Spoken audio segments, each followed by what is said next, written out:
Hey there, this is Therese Skelly, and I am so excited that you are going to be listening to an episode of the Fiercely Brilliant podcast. Do you like those two words? Fiercely Brilliant. My hypothesis is that you are here for a reason. We all are. Our souls have led us on journeys that have very often taken some twists and turns, and sometimes it's not pretty. Sometimes there's struggle and there's loss and there's challenge, and in the middle of that, there's always a way out. And it's those times that often lead us into our great life and work. So you're going to hear stories in these episodes of myself and other beautiful people that share the journey. They share how they got to the place where they're standing, working in their brilliance, and being the powerful leaders that they are. So stay tuned and enjoy this episode. Hey, this is Therese Skelly, and I'm delighted to share some really cool tools for you today on this episode of the Fiercely Brilliant podcast. You know, I used to be a psychotherapist, and even though I haven't practiced therapy for years and years and years, it really informs a lot of the work I do because I just know a lot about what holds people back, and I understand how our stories get so tied into who we are today and what we're not able to do. Okay, so this comes from a client conversation. I have a beautiful client that I've worked with for a lot of years, and we've taken her from kind of very sort of tentative and not really sure of herself to this really beautiful, powerful, strong woman today. So she comes to a call, and she had an assignment whereby she needed to kind of write her life story. So she was going to embark on some things, and she wanted to write down some of the significant and painful things that had happened to her. Now, we've gone over this lots of times, but for whatever reason, this day, she was really triggered. She was what we would call regressed, and she was really afraid to write the story. And I said, what's the meaning of you writing your story? And she said, I feel like it makes me feel like a broken bird. And I'm having this moment of dissonance. You know what I mean? Where like my version of her is this really strong woman who has overcome so much. Like what she has in her life today is just miraculous. She gets shit done. She's really powerful, and she, and yet she's showing up in this different state. And normally I usually go where people want to go, but I'm like, yeah, I'm hearing you. I hear what you're saying, but no, sorry, we're not going into the story. And she was kind of like, okay. And I kind of said, we're going to redo your story. Instead of going into it and processing it and feeling all the feelings of it, because we've done that for years, I want to have a different experience. Okay? So go with me here. So I pulled out one or two or three of the events, very significant traumatic events that happened to her. And I'm going to tell you this process I took her through, and I would encourage you to do this for yourself. Because what happens is you could be a grown-up running a business. Let's say you're in your 40s or 50s. You got lots of things happening, and living in you is the smaller version of you who has made decisions based on things that happened, and or made decisions based on compensation. Meaning, maybe you were this scared, hurt little voiceless girl. So this part of you came out and said, oh, hell with that. I'm going to be fiery and fierce, and I don't give a shit, and I'm going to break all the rules. Right?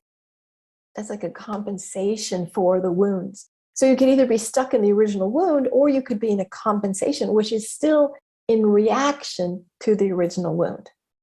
I know I'm getting all therapy on you here, but it comes into play, and I'll show you how. So this woman, I said, okay, think of this one instant. Remember what happened. What beliefs did you come up with? Because we are meaning-making creatures, even at 3 or 7 or 9. Our younger selves are making decisions about the world. Is it safe for us? Do we belong? Can we trust people? Is my voice important? Do I get to show up and speak my truth? Am I loved and cherished, or am I a burden? Right? So for you, think about kind of those pivotal moments that you were like, oh, that was a horrible thing to go through. I want you to literally freeze the frame and imagine that the younger you is going through it, and you, as a wiser version of yourself today, can step in and say, oh my God, I decided that nobody wanted me around, or whatever it is, right? So the first thing is find the event and determine what is the primary belief. Because, have you seen the pictures of like the ducks, that like the ducks lose their mama, and then maybe a dog is introduced, the little baby ducks imprint on the dog, they follow it around, right? Our beliefs get imprinted in us, they become part of our identity, our foundation, literally the fuel for how we live our lives. And so here we're at 40, 50, 60 going, oh, that's crazy. No, yeah, it is. You did believe that. And I can show you how much it's running the show for you, right? And so in this case, we were able to pull out some beliefs like you're not safe in the world. That was a big one for this woman. Another one was nobody's there for you. That was another really, really big one for her. So piece one, find the incident and find the predominant beliefs. Okay? And then the second piece of that is to say to yourself, is that really true or not?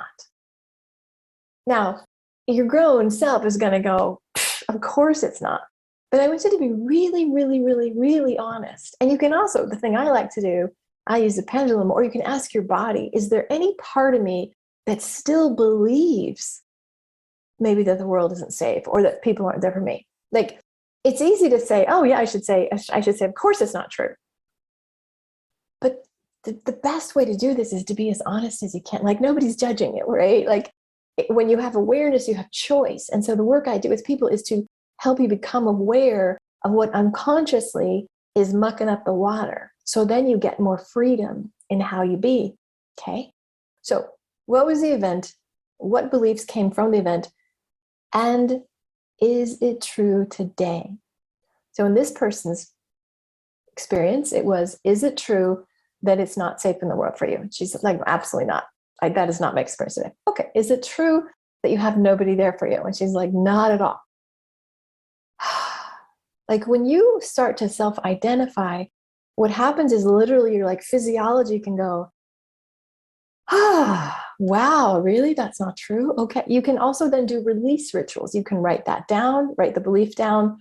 The world isn't safe. You can burn it in a fire. You can crumple it up. You can step on it. You can plant it. Whatever it is, just kind of energetically like, get this out of my body. It is not true. I'm not accepting that any longer. You can do visualization with the little younger you.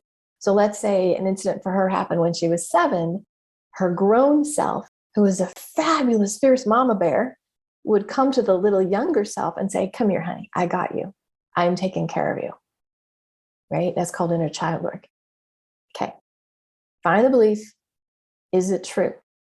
And then the next piece is, how did that experience provide gifts for you today? How did living through those things you lived through plant the seeds for something else? I'll tell you, like 20 years ago, I went to life coaching school and I was bitching about my mother. Like, don't we all, right? And I was like, oh my God, my mother never understood me. She never, I just never felt like they got me. That's how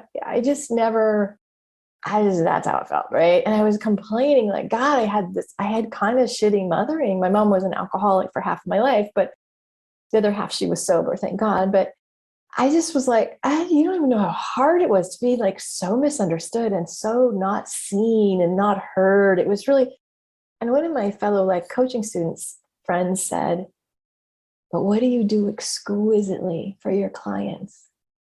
And I was like, oof, they are seen and heard by me. So that wound became like a really powerful thing because I didn't get it, that I be it.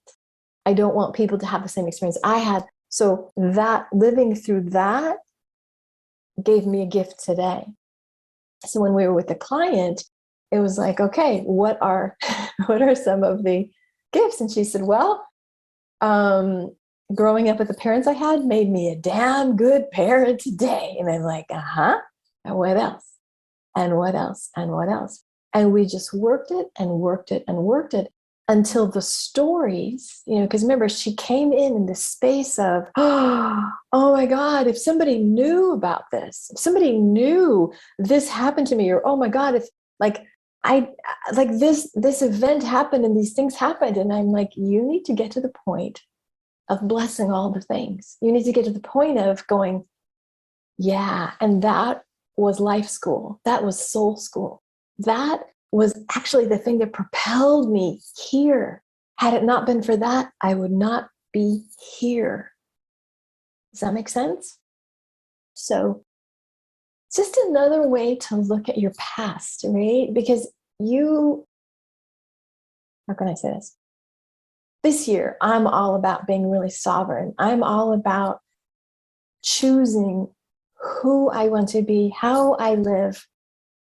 And what a better way to really create your own narrative, right? You could look at your life and go, oh my God, it was really hard, or that was really difficult, or that shouldn't have happened, or you could say, my soul chose it all and I made it. That's what I kept telling my client yesterday.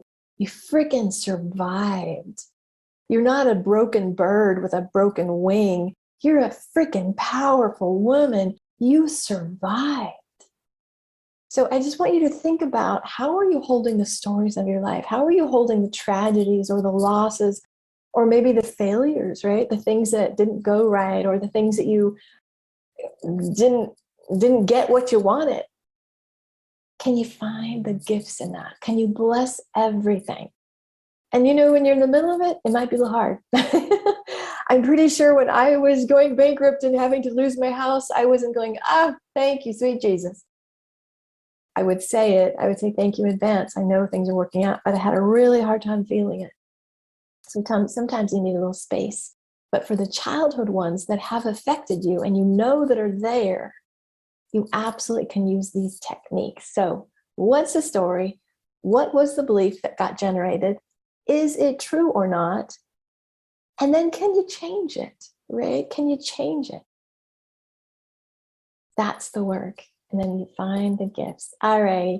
I hope you've enjoyed this. I'm going to probably do more like teaching things, and here's what I'm working on these days. And I just want to share more really tangible, transformational processes with you. So if you have any questions, or if you want some support, there's lots of information how to reach out to me. And peace and blessings. Thank you so much for being part of the community. And I really appreciate you taking the time to listen.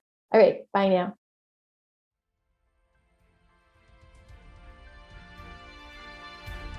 Hey, this is Therese, and I'm so excited that you were with us today for another episode of the Fiercely Brilliant podcast. If you are inspired to get to that brilliant place, if you heard some wisdom today that made you think, yeah, I need some help in that area, I would encourage you to have a conversation with me. Super simple. You just go to thereseskelly.com/let's connect. It's a no charge, no pressure conversation. And if I can support you to clear the blocks, to really step into that brilliance, oh my gosh, it would be a delight. And I'll be honest with you, we'll just have a great conversation and see where we can take it. Peace and blessings. Bye.